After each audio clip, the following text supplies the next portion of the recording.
우리의 문제는 현장에 답이 있다. 우문현답 시간이 돌아왔습니다. 오늘 우문현답을 찾아주신 손님은 어떤 손님인지 우리 박지연 아나운서가 소개를 해드리겠습니다. 네, 매일 평일 4시 그리고 주말에는 매일 새벽 6시에 기상하시면서 매사에 최선을 다해주시는 염블리 이사 오늘 모셨습니다. 2005년 이베스트 투자증권에 입사하셨고요. 현재는 이베스트 투자 리테일 사업부 이사로 활동하시고 계시는데요. 또 오늘은 어떤 재밌는 이야기들을 준비해 주셨는지 한번 함께 들어보도록 하겠습니다. 이사님 모시도록 하죠. 어서 오세요.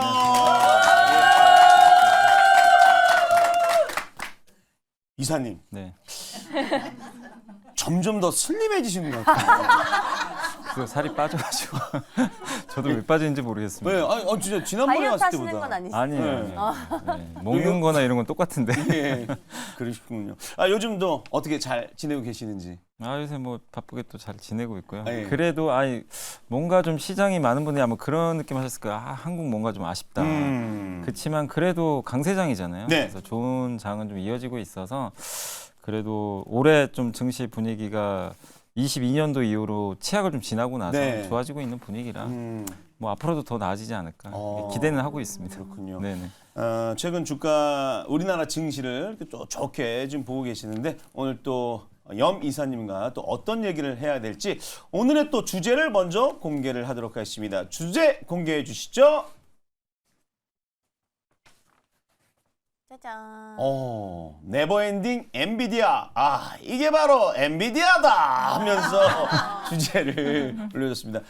정말 미국 주식을 보면 AI 쪽이 정말로 강한 모습을 보이고 있고 결국은 엔비디아가 엔비디아 했다라는 얘기를 하고 있습니다. 사실 강력한 상승 모멘텀이 뭐가 있을까라고 생각을 하고 있었는데 엔비디아가 실적 발표 이후에 그냥 쭉쭉쭉 올라가고 있거든요. 엔비디아 이 상세 무섭습니다. 최근 뭐 실적 발표도 좋게 나왔거든요. 네. 이제 많은 분들이 궁금한 게 엔비디아 계속 갈까? 요걸 이제 궁금해 하는데 네. 우리 염 이사님은 좀 어떻게 보시는지 궁금합니다. 이 단계에 또 워낙 많이 오른 건 맞으니까. 맞아요. 그러니까 오늘도 새벽에 이제 끝난 이제 미국 증시를 보니까 네. 조금 이제 위에서 매물이 나오긴 하더라고요. 근데 그건 뭐 당연한 것 같아요. 많이 그렇죠. 올랐기 때문에.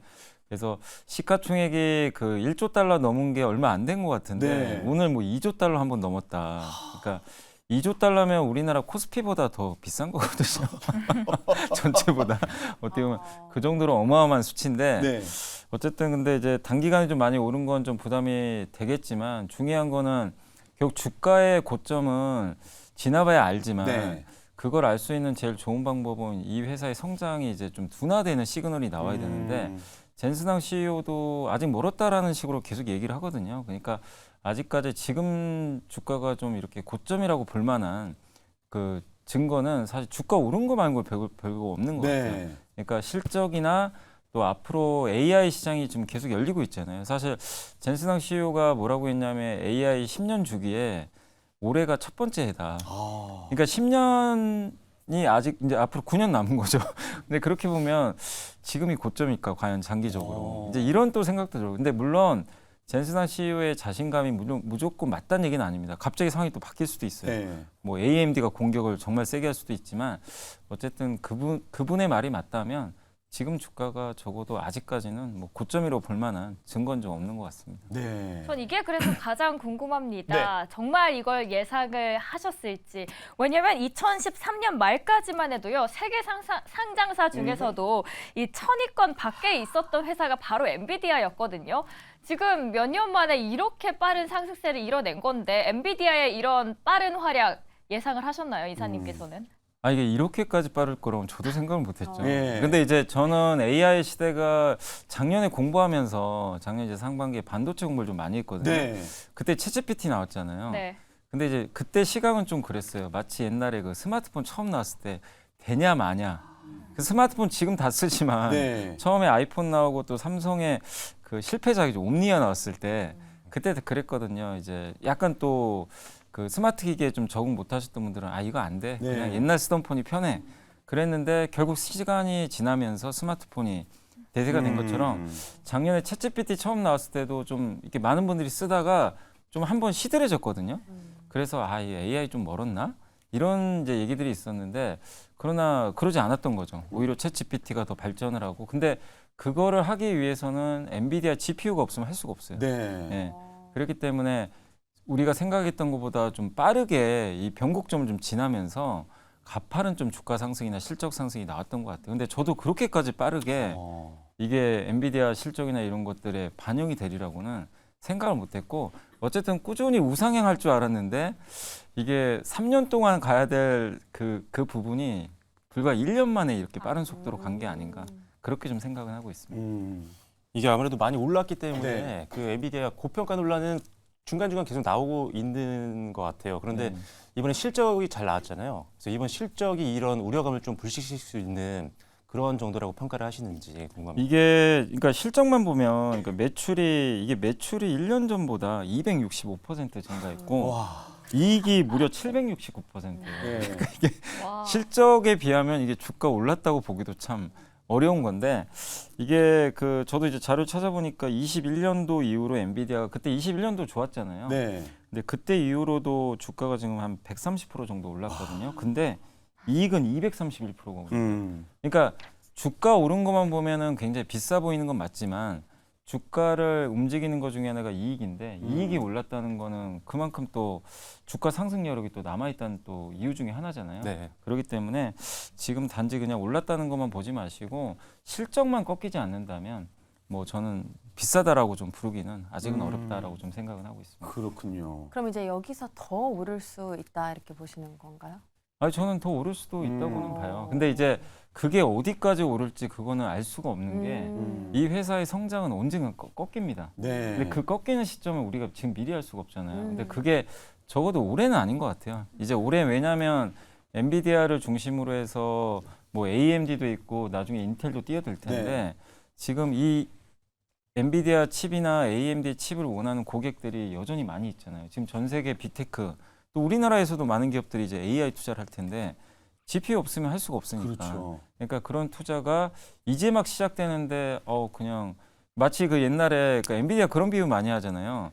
그 캘리포니아 옛날에 이제 서부 그 금강 시대에 그 옆에 이제 청바지 팔던 네. 그 회사가 엔비디아 아니냐. 예. 네. 그러니까 약간 이제 그런 느낌인데 네. 청바지를 입고 이제 이 금을 또 캐는 아주 그런 상황이 이어졌는데 결국 GPU가 이제 그런 역할을 하다 예. 보니까 그러면 결국 이 금이 다 캐질 때까지는 계속 돈을 옆에서 버는 거죠. 예. 근데 이제 처음 막 캐고 있는 거거든요. 그렇기 때문에 그걸 본다면 엔비디아의 제가 주가 고점이 어딘지는 저도 좀 알 수는 없고 단기적으로는 저도 조금 조심은 해야 된다고 생각해요. 네. 뭐 많이 올랐기 때문에. 그러나 아직까지 올해만 봤을 때는 너무 뭐 이거를 이제 와서 지금 올라온 것 때문에 이제 좀 주식 좀 비중 줄여볼까. 이제 끝났다. 이제 뭐 이미 갈 만큼 간 거 아니냐. 네. 이렇게까지 생각할 만한 좀 필요는 없는 것 같습니다. 맞아요. 이게 저기 엔비디아가 원래 이제 인비디아잖아요. 이게 라틴어로 부럽다라는 뜻이에요. 그래서 I가 없어지면서 이제 엔비디아가 됐는데 부럽습니다. 엔비디아 들리는 분들 정말 부럽습니다. 예. 자, 뭐 미국은 AI가 지금 계속해서 랠리를 보이고 있습니다. 제가 그 랠리를 보이고 있다라는 것을 단적으로 볼 수 있는 게 슈퍼마이크로 컴퓨터도 떨어졌다가 그냥 말아 올리더라고요. 그런 걸 또 봤고 ARM도 떨어졌다 그냥 말아 올리거든요. 자, 그렇다면 계속해서 우리 투자자 입장에서는 당분간은 AI 랠리를 지속한다라고 보고 이쪽으로 투자를 하는 게 맞는 것인지 어떻게 우리 보시는지. 그러니까 저는 이제 이게 성향에 따라 다 다르잖아요. 네. 내가 좀 약간 주식 투자 자체가 위험하긴 한데 예. 위험 성향을 좀 즐기는 분이라면 당연히 이게 주도주니까 AI 비중을 늘리는 게 저는 맞다고 생각을 하고 예. 근데 이게 AI만 그런 게 아니라 한번 이게 보시면 주도주가 많이 바뀌었잖아요. 네. 근데 역사적으로 보면 그 옛날에 90년대 기억하실지 모르겠지만 그때 90년대 막 그 인터넷 시대가 이제 95년도인가 그때 열렸을 때 실제로 우리가 인터넷을 사용한 거는 2000년 이후예요. 맞아요. 이제 초고속 예. 통신망이 깔리면서 근데 실제 시작은 95년도인데 네. 주가는 언제 좋았냐면 95년에서 2000년 사이에 대박이 났어요. 근데 막상 인터넷 대중화되니까 어떻게 예. 됐죠? 다 주가 버블 터져가지고 어마어마하게 특히 이제 그 대표 주자가 시스코잖아요. 예. 지금의 엔비디아랑 많이 비교하는 게 시스코인데 2000년 버블 터지고 시스코 주가 마이너스 90% 빠졌거든요. 네. 어마어마한 폭락이 나왔어요. 그러니까 지금 투자를 하실 때 만약에 이제 AI가 우리 일상 속에 들어와서 누구나 지금 스마트폰처럼 이제 다 쓰는 시대가 그렇죠. 되면 이미 주가는 끝나 있죠. 그러니까 이제 초기 국면에서 항상 잘 투자를 하셔야 되고, 그러니까 저는 이제 그때 95년과 한번 AI 투자하시기 전에 네. 꼭 한번 95년, 2000년에 미국 증시에 무슨 일이 있었나 그걸 한번 공부해 보시면 되게 도움이 많이 될 거예요. 지금과 앞으로 저는 그때와 지금이 좀 비슷하게 가지 않을까. 95년도와 저는 좀 그렇게 보고 있거든요. 이건 어떨까요? 염 이사님이 공부를 하셔서 방송을 하시고 네. 제가 그걸 볼게요. 이게 더 편하지 않아요? 너무 얄팍한가? 아니요, 너무 네, 좋습니다. 너무 좋잖아요. 네. 아니 근데 저도 정말 방송 즐겨 보거든요. 네. 많이 배우고 있어요. 어. 너무 정말 알기 쉽게 얘기를 해줘서 저는 반도체부터 계속 봤거든요. 네. 네, 계속 지켜보도록 네. 하겠습니다. 그래서 그리고 또 이제 네. AI도 있지만 너무 AI만 100% 집중할 필요는 네. 없고 AI가 왜 이렇게 핫하냐면 세상이 지금 바뀌잖아요. 네. 그 중심에 AI가 있는 건데 우리 인간한테 도움이 되니까 AI가 지금 이제 시대가 열리는 건데 네. 또 한 가지가 뭐냐면 그러면 뭐가 바뀌고 있나 이걸 잘 보셔야 돼요. 음. 또 한 가지가 우리가 요즘에 전기차 얘기 많이 안 하지만 네네. 뭐 리비안 주가도 엉망이고 2차 전지 관심이 떨어졌지만 근데 여러분 전기차 앞으로 안 타실 건가요? 몇 년 후에 예. 이게 다 저는 바뀐다고 봐요 결국엔. 그러면 이렇게 전기차나 2차 전지 부진할 때 결국엔 이 산업들도 한번 공부하셔가지고 그쪽으로도 또 한번 눈을 돌려보니까 바뀌는 쪽으로 네. 근데 반드시 바뀌어야 되는 그런 쪽의 산업을 계속 여러분들이 찾아보시면 AI 말고도 저는 기회가 굉장히 많다. 네. 이렇게 좀 보고 있습니다. 알겠습니다. 또 엔비디아 얘기를 네. 하다 보니까는 국내 이제 반도체주를 또 얘기를 안 할 수가 그렇죠. 없잖아요. 네네. 특히 이제 최대 수혜주로 불리고 있는 SK 하이닉스. 네, 신고가를 갈아치웠는데요. SK 하이닉스의 전망은 어떻게 보시나요? 그러니까 엔비디아 한국의 엔비디아 살 거면 하이닉스다. 네. 다 그 얘기 하잖아요. 예. 왜냐하면 엔비디아가 거의 독점적으로 그 HBM이란 반도체를 납품을 하고 있기 때문에 네. 좋은데 근데 어쨌든 하이닉스도 좀 약간 이제 지금 돌이켜 보면 작년 초 대비해서 120% 정도 주가가 올랐거든요. 네. 그러니까 보유한 분들이야 기분이 좋죠. 뭐 언제 팔까 이 고민만 하면 되는데 이걸 지금 신규로 들어가야 되나. 그리고 제일 지금 고민인 분들이 누구냐면 삼성전자 주주분들이에요. 맞아요. 지금이라도 하이닉스 갈아탈까? 이 고민이 되게 좀 크신 것 같아요. 왜냐하면 삼성전자는 올해 주가 수익률이 지금 마이너스예요. 네, 그러니까 지금 주가가 전혀 오르질 못하고 있어요. 그 배경은 AI 준비가 좀 제대로 안 돼 있는 거 아니냐. 네. 그냥 하이닉스는 엔비디아에 독점적으로 납품하는데 아니 세계 1등 기업이라는 그 삼성전자가 엔비디아에 납품을 지금 못하는 거 아닌가.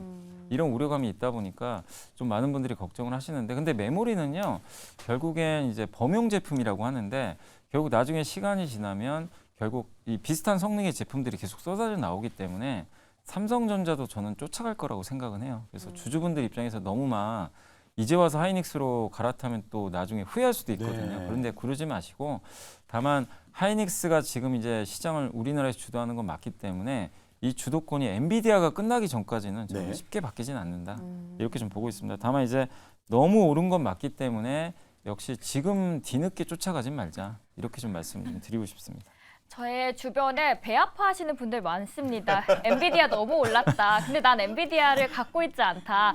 자, 그렇다면 엔비디아를 놓치신 분들을 위해서는 다음 제2의 엔비디아, 앞서서 AMD, 인텔도 이야기를 해주셨는데 그 다음 엔비디아로 떠오르는 기업, 어떤 기업이 될지도 궁금하고요. 아니면 꼭 반도체 안에서가 아니라 뭐 M7 안에서 앞서 말씀해주셨던 이 전기차, 테슬라랑 애플 같은 경우에는 최근에 좀 지지부진했잖아요. 네. 오히려 이쪽으로 좀 눈을 돌려서 이게 또 기회가 될 수도 있을 것 같은데 이렇게 종합적으로 본다면 어디를 가장 유망하게 보실까요? 아니 그냥 다 말씀해 주셨네요.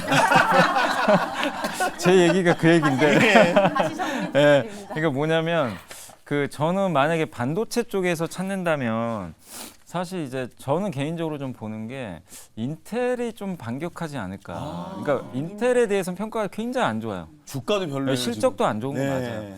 근데 그래도 인텔은 그러니까 얼마 전까지만 해도 전 세계 매출 1위 반도체 회사예요. 그러니까 우리가 이제 지금 무시는 많이 하고 있지만 우리 컴퓨터에 들어간 노트북에 들어간 모든 대부분의 CPU는 다 인텔 거 쓰거든요, 사실상. 네. 근데 지금 이제 생성의 AI 생기면서 GPU가 중요해지다 보니까 엔비디아로 갔지만 뭐 지금 인텔도 계속 생성의 AI 관련된 CPU도 지금 준비를 하고 있고 그다음에 이번에 갤럭시 S24에 온디바이스 AI가 장착이 됐잖아요. 네. 네. 근데 이제 앞으로 노트북과 PC에도 이게 들어갈 거란 말이에요.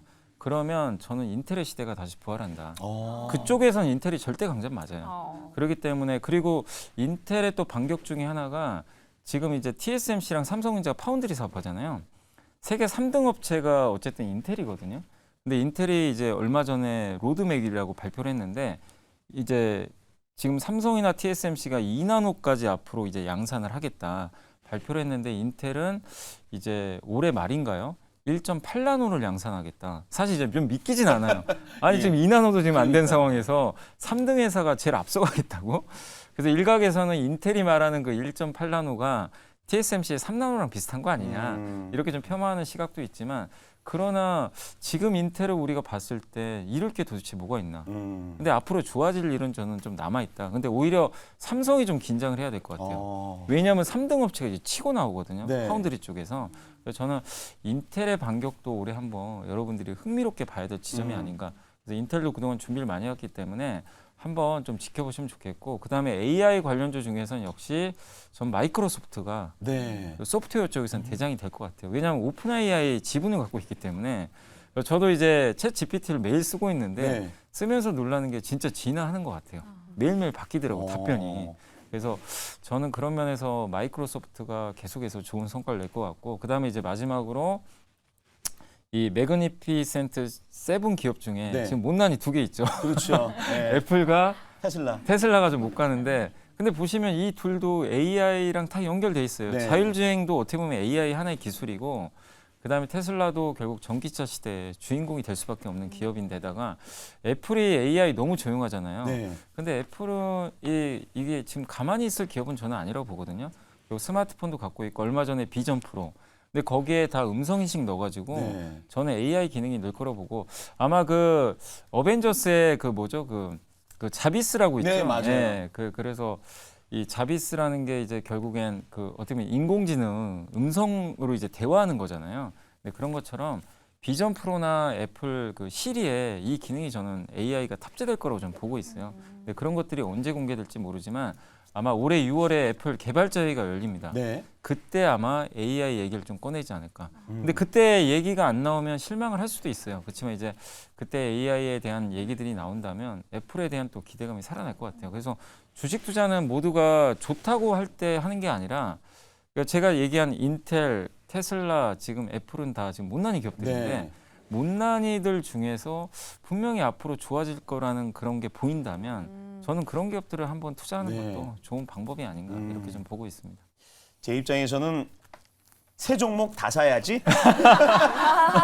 고를 필요 없잖아요. 다 사는 게 맞는 것 같아요. 저 우리 염이사님이 얘기해줬지만 이제 뭐 AI가 지금 랠리를 이어지지만 이제 10년 주기로 봤을 때 이제 1년밖에 안 됐죠. 근데 개화기이기 때문에 이쪽은 계속 봐야 된다. 이렇게 정리를 좀 하도록 하겠습니다.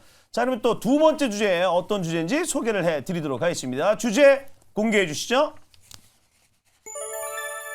정부 발표 임박, 저 PBR 바통 이어받을 주자는 뭐 장중에 코스피가 2,680을 넘어섰어요. 그래서 계속해서 뜨거운 랠리를 보이고 있는데 정부가 26일 날 밸류업 프로그램 구체적인 내용을 밝힌다고 했습니다. 그러면서 또 사실 최근 외국인의 매수들이 계속 들어오고 있는데 과연 정부의 밸류업 프로그램을 발표 이후에도 이쪽이 갈 수 있을지 이 많은 또 투자자들이 좀 궁금해하거든요.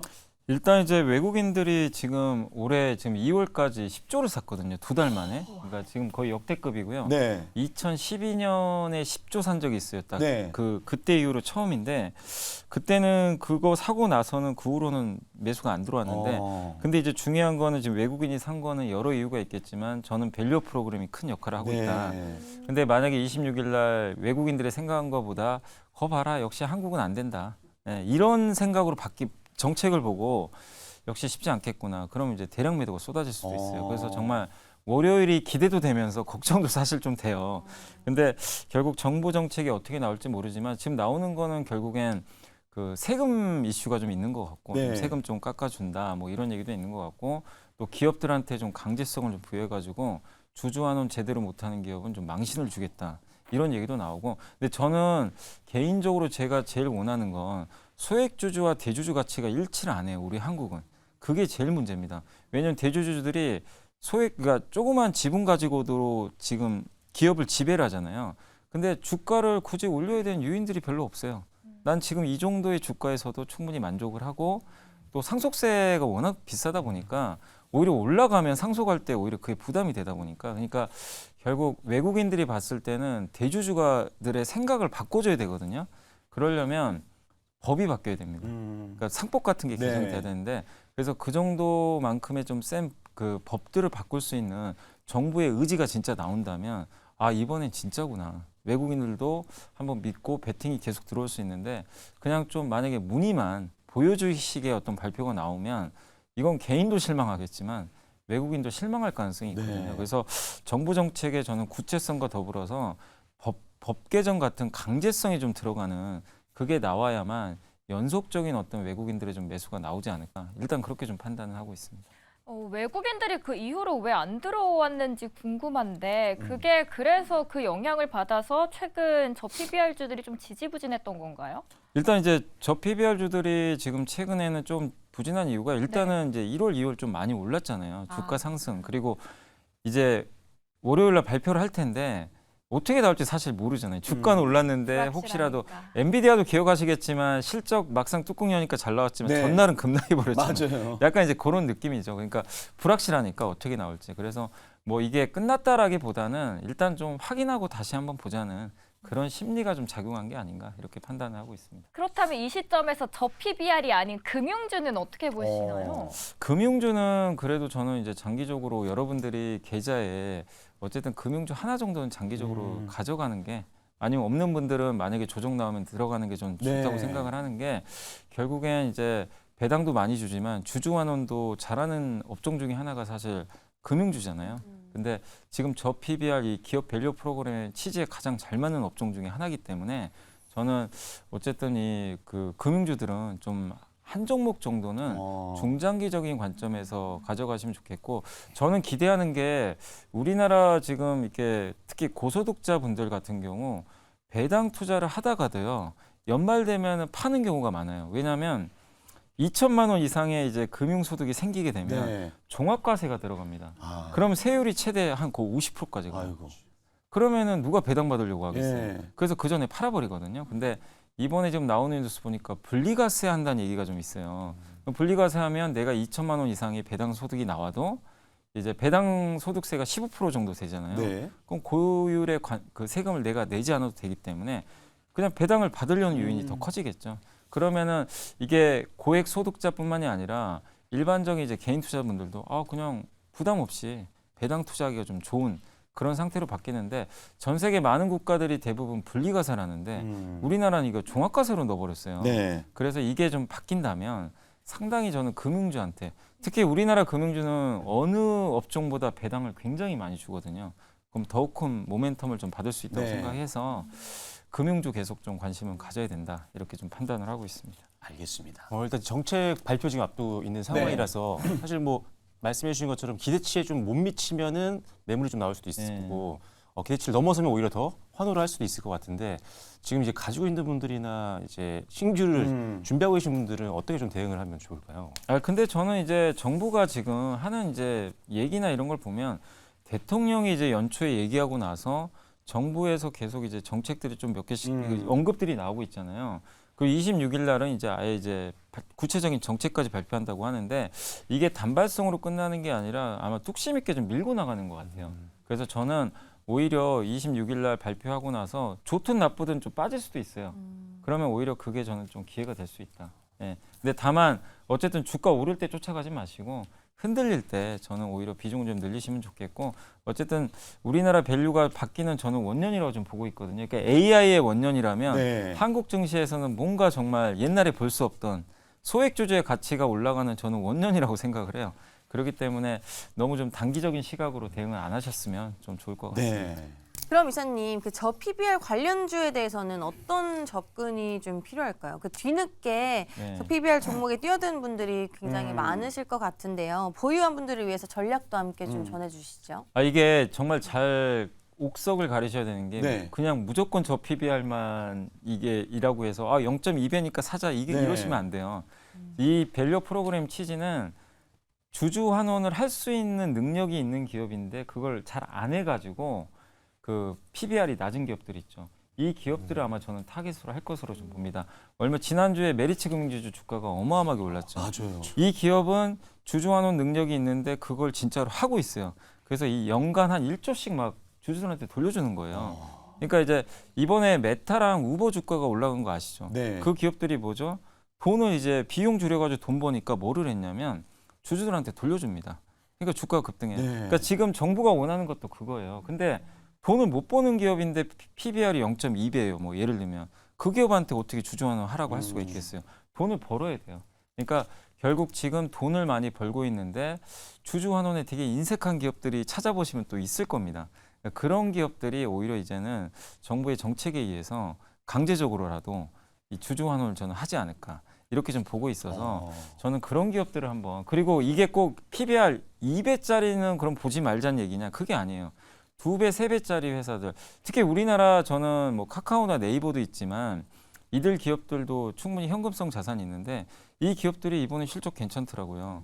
이 번 돈에 좀 어느 정도를 주주들한테 돌려주는 그런 액션들이 나와준다면 진짜로 이게 PBR이 높은 기업들이잖아요. 이 기업들이 이렇게 또 솔선수범해주면 우리나라 밸류 자체가 저는 바뀐다고 보거든요. 네. 그래서 너무 한 배가 아니라는 것만 보지 마시고 뭐 2배, 3배면 어떻습니까?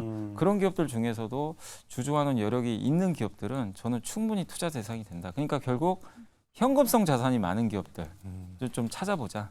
이렇게 좀 말씀을 좀 드리고 싶습니다. 네. 불안할 때가 오히려 기회가 될 수 있는데요. 엔비디아가 어쩌면 실적 발표 전에 그걸 입증해 준 것 같습니다. 이번에 다음 주 월요일 이제 발표가 있을 텐데 그 전에 저희가 담아볼 수 있는 마지막 기회가 될 수 있을 종목 뭐가 있을까요? 그러니까 저는 뭐 미국 증시 말씀하시는 건가요? 아니면 국내 증시요. 국내 증시에서 PBR 관련해서 저 국내 PBR. 증시. 그러니까 저는 이제 약간 저 PBR 관련해서는 꼭 무조건 저 PBR은 아니고 이번 정부 정책에서 제가 지난주에 이제 그 기사를 보면서 느낀 게 배당에 대해서 좀 약간 건드는 것 같아요. 아까 분리과세 말씀드렸잖아요. 네. 그래서 고배당주들 한번 좀 보셨으면 좋을 것 같아요. 고배당. 그래서 그냥 뭐 제가 기업 얘기는 좀 하긴 그렇지만 배당 많이 주는 기업들이 아까 제가 금융주 몇 개 말씀드렸지만 금융주 말고도 기본적으로 한 5에서 6%, 7% 이렇게 배당 많이 주는 기업들이 있거든요. 그러니까 대표적으로 그 제일기획 같은 회사들 있죠. 네. 광고 회사들. 네. 뭐 이노션 같은 이 기업들이 현금도 많은데 배당 원래 많이 줘요. 근데 광고 경기 안 좋으니까 주가 잘 안 갑니다. 네. 근데 이런 기업들은 배당 매력으로 많이들 사시는데 배당에 대한 혜택을 만약에 준다면 저는 배당도 더 늘릴 수도 있고 개인 투자분들의 접근성도 좋아지니까 괜찮을 것 같고 좀 약간 작은 기업 중에 하나지만 정상 JLS라는 그 교육회사 있어요. 네. 원래 전통적으로 배당 굉장히 많이 주거든요. 근데 배당만 많이 주는데 교육주가 성장을 못하니까 사람들이 관심은 없습니다. 근데 이제 그렇게 좀 배당 많이 주는 기업들에 대해서 이제 개인 투자분들의 관심이나 또 정부에서도 배당 주면 그걸 비용으로 잡아줘가지고 세제 혜택을 줄 거라는 얘기도 좀 있거든요. 네. 그래서 26일 날 어떻게 발표할지 모르지만 저는 한번 금융주 제외한 고배당주들도 한번 찾아보자. 이렇게 한번 좀 말씀을 드리고 싶습니다. 네, 알겠습니다. 이 원래 마지막 질문은 이제 투자를 하시는 우리 투자자 여러분들께 좋은 한 말씀 해주세요. 이렇게 얘기를 하는데 오늘 좀 독특합니다. 다음 주 26일 날 기업의 발표가 있습니다. 정부에게 좀 한마디 해주시는 얘기가 있다면 정부. 네. 네. 그러니까 그동안 보면 네. 투자자분들이 왜 실망을 했냐면 다른 나라랑 다르게 이게 운동장이 너무 기울어져 있는데 네. 기울은 거 고치는 척 하다가 말아버렸어요. 하다가 말고. 예. 그거 아시잖아요. 제가 뭐 이게 뭐 정치적 얘기하고 싶지 않지만 예. 항상 선거 앞두고는 좋은 얘기 나오지만 맞아요. 선거 끝나면 또 흐지부지 돼요. 예. 근데 저도 바라는 건 이제 선거 얼마 안 남았지만 네. 저는 선거 때문에 꼭 한다고 생각은 안 해요. 근데 어쨌든 선거가 끝나든 그게 아니든 간에 정부 정책이 일관성 있게 소액주주를 위한 정책 이제 지금 시작은 했잖아요. 이미 했는데 이게 정말 끝까지 계속 연결이 되게 네. 정권이 바뀌든 안 바뀌든 간에 누가 정권을 잡건 이 소액주주 가치를 올리는 그런 정책들이 정말 장기적으로 꾸준히 계속 이어지기를 저는 꼭 말씀을 좀 드리고 싶습니다. 그래요. 정부님 잘 들으셨죠? 네. 저희 얘기가 아닙니다. 염승한 이사님의 얘기라는 걸 다시 한번 말씀드리면서 농담이고요. 정말 좋은 말씀을 해주셨어요. 네. 네, 정말 국민들을 위한 정책을 선거용이 아니라 그 이후에도 꾸준히 지켜갈 수 있는 그런 정책을 좀 펼쳐주시면 하는 바람이 있습니다. 자, 오늘 나와서 정말로 좋은 말씀 해주셨고 언제나 우리 개인 투자자들을 위해서 선한 영향력을 행사하는 우리 염 이사님 보내드리면서 또 다음에 또 뵙도록 하겠습니다. 고맙습니다. 네, 감사합니다. 감사합니다.